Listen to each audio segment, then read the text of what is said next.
Hello friends, welcome to my YouTube channel time of study. आज हम class 11th का chapter 2 आंकड़ों का संकलन करेंगे। ये पार्ट थर्ड है। पार्ट फर्स्ट और सेकंड में बना चुका हूँ, जो आपको डिस्क्रिप्शन में मिल जाएगा। आप वहाँ जाके उसको देख सकते हैं। तो चलिए आज का अपना टॉपिक स्टार्ट करते हैं।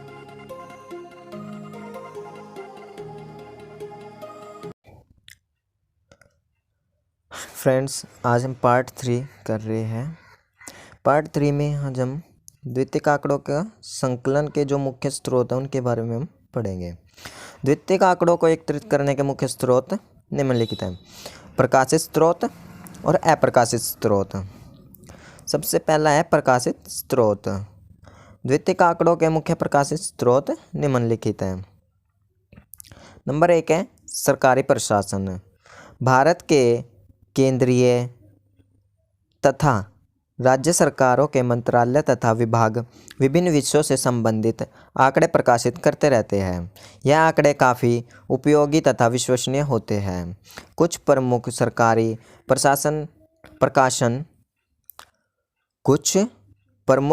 प्रकाशन निम्नलिखित है, जैसे report on currency and banking, reserve bank of India bulletin, annual survey of industries etcetera. जो हमारी सरकारें हैं वो समय समय पर अपने कुछ आंकड़े जो है प्रकाशित करते रहते हैं, जैसे report on currency and banking, यानी जो करेंसी और बैंकिंग के ऊपर कुछ रिपोर्ट्स डालना हो गया, या जो बैंक ऑफ इंडिया है, रिजर्व बैंक ऑफ इंडिया, उसका एक बुलेटिन होता है, यानी अखबार की तरह ही मतलब उसका भी प्रकाशन किया जाता है। नंबर 2 है अर्ध सरकारी प्रकाशन। अर्ध सरकारी संस्थाएं जैसे नगर पालिकाएँ, नगर निगम, जिला परिषद आदि भी कई मदों जैसे जन्म, मरण, शिक्षा, स्वास्थ्य आदि से संबंधित आंकड़े प्रकाशित करती है। ये आंकड़े भी विश्वसनीय और अनुसंधान के लिए उपयोगी हैं। जो अर्ध सरकारी यानी जैसे नगर पालिका होगी, नगर निगम हो गए, जिला परिषद हो गए, तो ये भी जो है समय समय पर अपने कुछ आंकड़ों को जो है प्रकाशित करते रहते हैं, जिनका हम द्वितीयक आंकड़ों के रूप में प्रयोग करते हैं। समितियां व आयोगों की रिपोर्ट। सरकार द्वारा नियुक्त विभिन्न समितियों तथा आयोगों की रिपोर्ट में महत्वपूर्ण आंकड़े संकलित होते हैं। उदाहरण के लिए जैसे वित्त आयोग हो गया, एकाधिकार आयोग, योजना आयोग आदि द्वारा प्रकाशित रिपोर्ट से उपयोगी आंकड़े प्राप्त होते हैं। जो समितियां या आयोग जो होते हैं वो भी समय समय पर अपने आंकड़े प्रकाशित करते हैं, जो द्वितीयक आंकड़ों के रूप में हम उनका प्रयोग करते हैं। व्यापारिक संघों के प्रकाशन।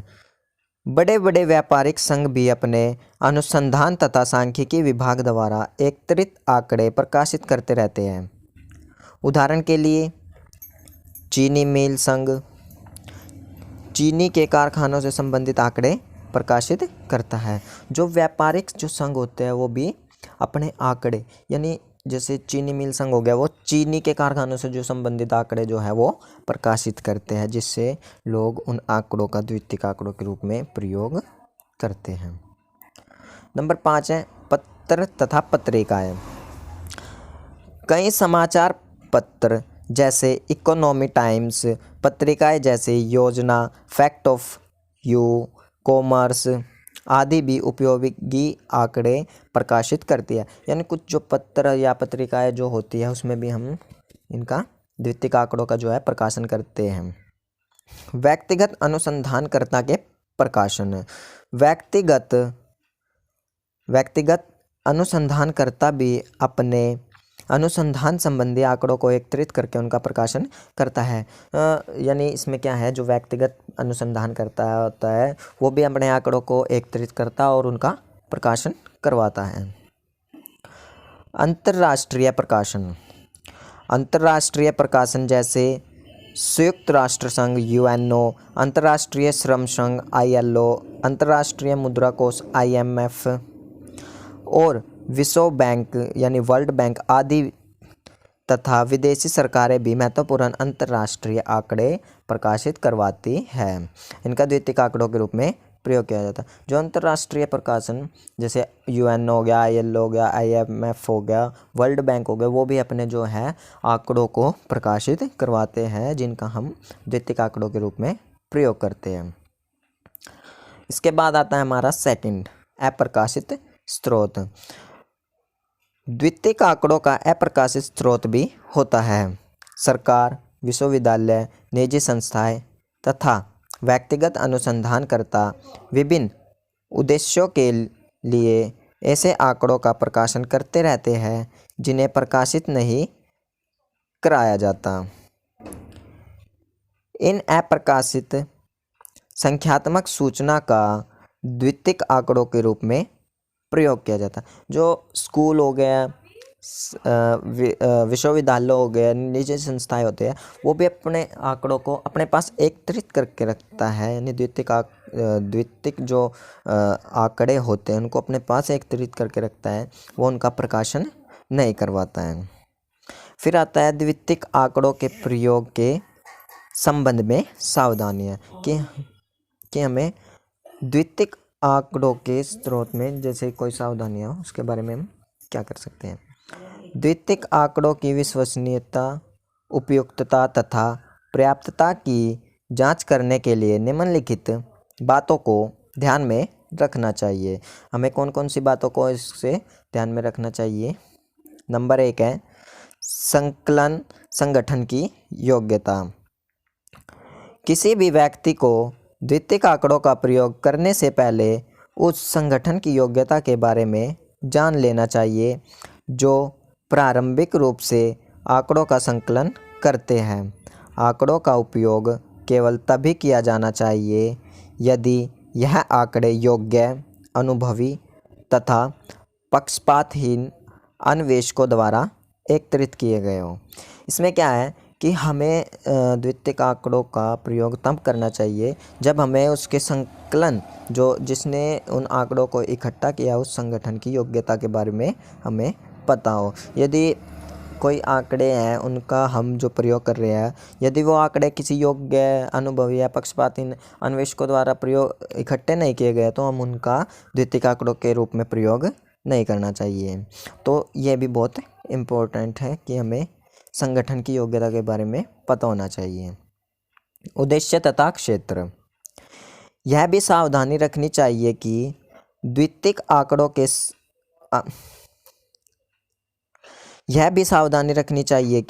द्वितीयक आंकड़े जब प्राथमिक रूप में एकत्रित किए गए थे तो उनका उद्देश्य तथा क्षेत्र क्या था। यदि उनका उद्देश्य तथा क्षेत्र वही है जिसके लिए अब द्वितीयक आंकड़ों का प्रयोग किया जाएगा तो यह आंकड़े उपयोगी है।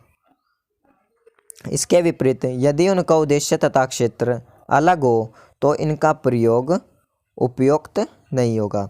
तो इसके बाद हमें जो सेकंड आता है हमारा उद्देश्य तथा क्षेत्र, इसके बारे में भी हमें पता होना चाहिए। जो आंकड़े हम द्वितीयक आंकड़ों के रूप में प्रयोग कर रहे हैं उसको सबसे पहले हमें ये पता होना चाहिए कि ये जब प्राथमिक रूप में इसको हम इकट्ठा कर रहे थे तो उनका उद्देश्य और क्षेत्र क्या था। यदि उनका उद्देश्य और क्षेत्र द्वितीयक आंकड़ों का जो उद्देश्य और क्षेत्र है वही है तो हम इसका प्रयोग कर सकते हैं, अन्यथा हम इसका प्रयोग नहीं कर सकते। फिर आती है हमारी संकलन विधि। यह भी ज्ञात कर लेना चाहिए कि वे द्वितीयक आंकड़ों को प्राथमिक रूप में संकलित करते समय जो विधियाँ अपनाई गई थी वह उपयुक्त तथा विश्वसनीय थी या नहीं। यदि यह विधि उपयुक्त थी तो इन आंकड़ों का द्वितीयक रूप में प्रयोग किया जाना चाहिए। तो इसके बाद जो है नंबर 3 हमारा संकलन विधि। जब हम द्वितीयक आंकड़ों को प्राथमिक रूप में हम संकलित कर रहे होते हैं तो इस बात का भी ध्यान रखना चाहिए कि जिस विधि से हमने प्राथमिक रूप में इसका प्रयोग इकट्ठा किया था, मतलब तो जो विधि से हमने इसको इकट्ठा किया था वो उपयुक्त तथा विश्वसनीय है या नहीं। यदि विश्वसनीय है तो हम इसका प्रयोग कर सकते हैं द्वितीयक रूप में। अगर ये विश्वसनीय नहीं है तो हम जो है इन आंकड़ों का द्वितीयक रूप में प्रयोग नहीं कर सकते। नंबर 4 है संकलन का समय तथा परिस्थितियाँ। यह भी निश्चित कर लेना चाहिए कि उपयुक्त आंकड़े किस समय से संबंधित हैं तथा उन्हें किन परिस्थितियों में एकत्रित किया गया है। इकाई की परिभाषा।